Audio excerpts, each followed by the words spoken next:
Deeply ingrained in American youth is the zest and aptitude for rugged athletics. On the playing fields, in gymnasiums, in teamwork and individual exploits have been developed attributes of body and mind, skills and techniques which have made Americans outstanding in man-to-man competitions. Long trained and inspired to excel in all the virile sports and games, we've always played to win without pulling any punches, but always in strict accordance with the rules of sportsmanship and gentlemanly conduct. Today, as we face enemies who recognize no fair play, the technique of man-to-man competition must be drastically revised to fit the tactics of war. Suspended for the duration is the code of sportsmanship. Now there is only one rule: to win. Hand-to-hand combat is not a sport. It is designed for the emergency when your life may depend upon the ability to outwit or overcome an armed enemy, perhaps with only your two hands. These tactics of defense and counterattack combine the essential elements of jiu-jitsu, savate, American wrestling, and plain rough-and-tumble fighting. So first, let us examine some of the basic fundamentals.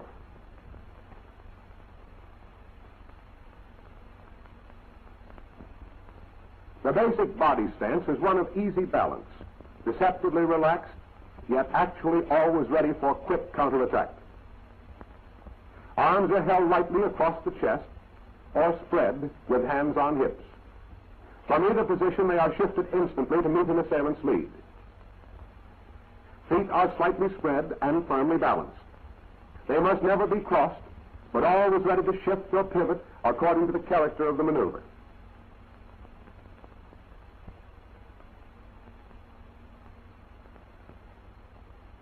Blows are delivered with the knife edge of the hand to the points of greatest vulnerability. These primary vital points include the side of the neck midway between chin and ear, just under the jawbone, the larynx, or so-called Adam's apple, the bridge of the nose, the upper lip just at the juncture with the nose, the back of the neck at juncture of skull and spine, the kidneys at the lower edge of the ribs, the solar plexus, which may be attacked either with the edge of the hand or with the point of the hand in a straight jab. This straight jab is well adapted to a blow at the Adam's apple or in a direct attack to the eyes. One of the most vulnerable of all vital points is the groin, where even a light blow is capable of complete incapacitation. Attack strategy utilizes the feet to stamp on an opponent's arch, to deliver a sharp blow to the shin or to the groin. The knee is also a weapon of counterattack, striking into the groin, into the face of an opponent when bent over, or into the solar plexus. Basic hand holds and leverages are designed to take greatest advantage of leverage on joints and bones. This is the wrist lock, holding the opponent's wrist in both hands. The thumbs exert pressure on the back of the hand, forcing the wrist joint backward and outward at the same instant. Another primary hold is the reverse wrist lock. The opponent's hand is twisted inward. As the elbow rises, additional leverage is applied at the elbow. Any resistance on the part of the opponent only increases the pain and the effectiveness of the hold. Twisting the hand inward imposes terrific leverage on the wrist. Pressure against wrist locks the elbow. A hammer lock with the addition of downward pressure for forcing the wrist joint. In this basic headlock, one arm is passed around the opponent's neck and locked over the other arm, while one hand is utilized to control the opponent's head. Any attempt to escape only tightens the hold. Simple strategy in forcing the back is the application of leverage, with one hand holding the belt and the other applying pressure at the throat, or with one arm around the waist exerting leverage at the chin. Forcing the knee is an elementary hold which recurs in different adaptations in a wide variety of maneuvers. Breaking grips, hand holds. Simple hand holds obtained by an opponent are most easily broken, regardless of his physical strength, by forcing against his thumbs, either inward or outward.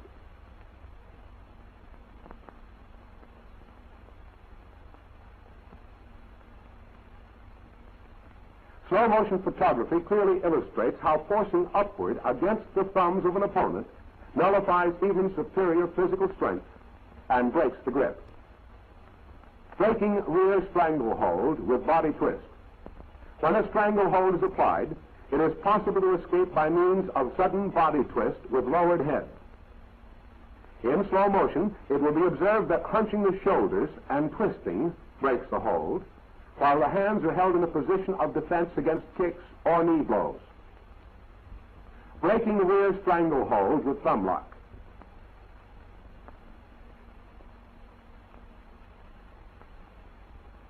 When a rear stranglehold is applied at arm's length, the breaking hold may be applied to the thumbs. With this leverage, the assailant's grip is most easily broken, and because of its acute twisting force locking the elbow, his power of resistance is minimized. His face is brought down into effective range of a knee lift. Now, in slow motion review, lock the thumbs, twist body, knee lift to face.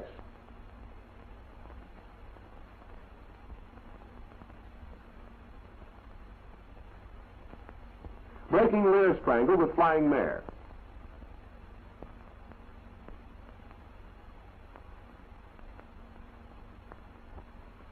When a stranglehold is applied from the rear, don't attempt instantly to break the hold, but insert hands over arms to get a breath and loosen the strangle. Strike him sharply in the groin with the open hand or fist. As his reaction throws him out of position, drop to the knee corresponding to the side of his approach, and throw him over the shoulder with a flying mare. As he lands, the natural position of his arms and body makes it easy to apply an elbow lock. This advantage may be followed up by a vigorous attack to any part of the body. Now, in slow motion, gaining a full breath, a blow to the groin, dropping to one knee, the flying mare,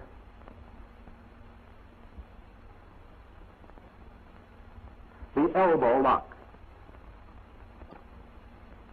Breaking the rear body lock with leg lift.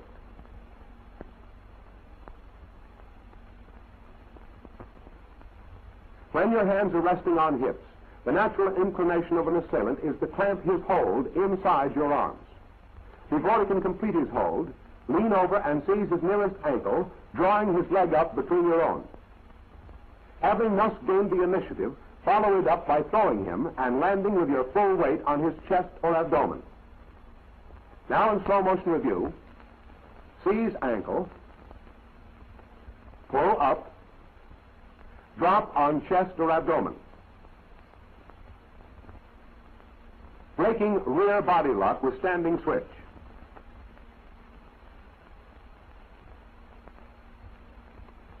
In this counter, the first move is to secure your assailant's arm with your hand. Then, locking your left foot behind and inside his, clinch your position by getting a grip on his leg or groin with your left hand. Then fall backward.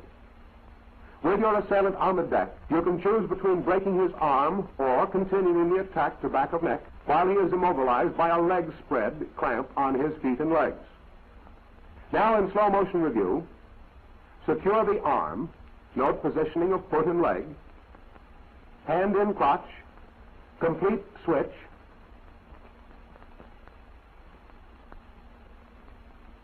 spread legs.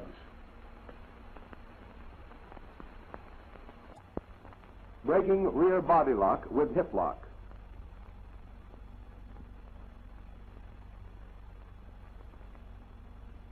As the assailant clamps on his body lock, turn into him.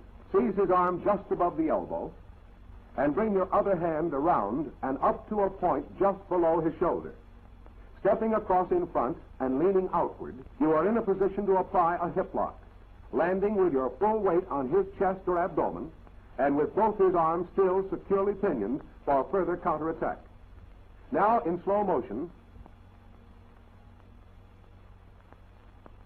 seize upper arm with both hands.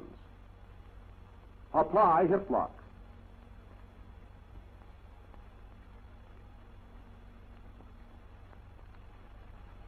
Breaking front strangle with arm wedge. Clasp the hands firmly. Note, however, that the fingers are not intertwined. Lunge upward, striking with full power of shoulders and arms, breaking grip of assailant, and in the same continuous motion, bring down clasped hands on the bridge of his nose or other vulnerable points of the face. In slow motion photography, observe the progressive details of the complete maneuver. Clasp hands firmly, lunge upward, strike blow to nose. Breaking front body lock with knee lift or foot kicks.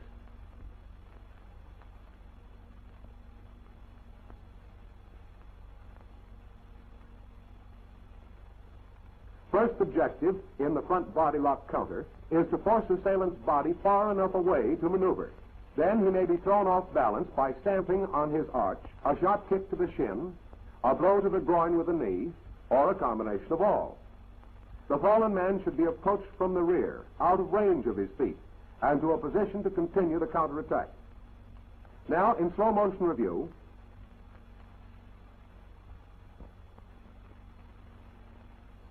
force body away, stamp on arch,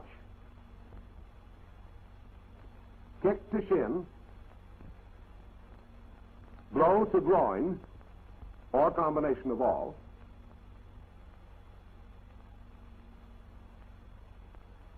approach from rear to continue counterattack.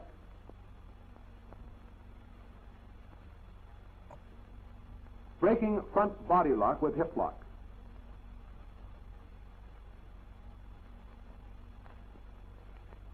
In body lock counter, the assailant's arm is seized and clamped at the elbow. Your other arm is passed under and around his opposite arm at the chest. With both his arms secured, and by extending the hip and bending to the side, you are set to throw him with a hip lock, landing with your full weight on his ribs and abdomen, and in position to continue any counterattack. Now, in slow motion, seize arm at elbow, extend hip to side, apply hip lock.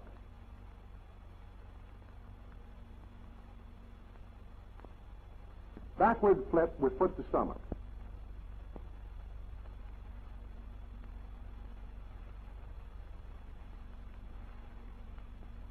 As your assailant attacks you, reach over his arms and grasp clothing firmly. Place foot in his stomach as he continues his forward motion. Fall back, kicking assailant overhead, where he drops to deck on his back. You can retain clothing grip for a stranglehold and control him for further attack. Now, again in slow motion. Grasp clothing, place foot in stomach, fall backward, kick assailant overhead, retain hold, conclude attack. Bill, sports and games, we've always played to win without pulling any punches, but always in strict accordance of the rules of sportsmanship and gentlemanly conduct. Today, as we face enemies who recognize no fair play, the technique of man-to-man competition must be drastically revised to fit the tactics of war. Tactics of defense and counterattack combine the essential elements of jiu-jitsu, savate, American wrestling, and plain rough-and-tumble fighting. So first, let us examine some of the basic fundamentals.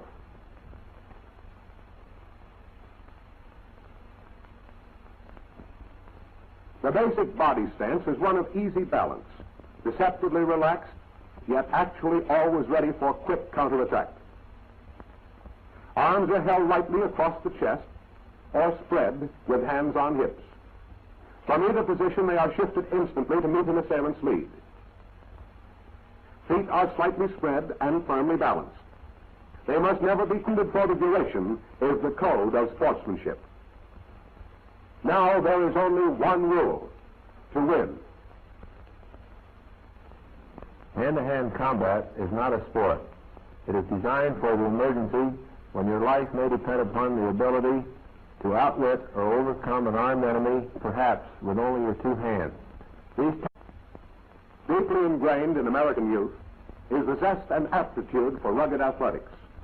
On the playing fields, in gymnasiums, in teamwork and individual exploits, have then developed attributes of body and mind, skills and techniques which have made Americans outstanding in man-to-man competitions. Long trained and inspired to excel in all the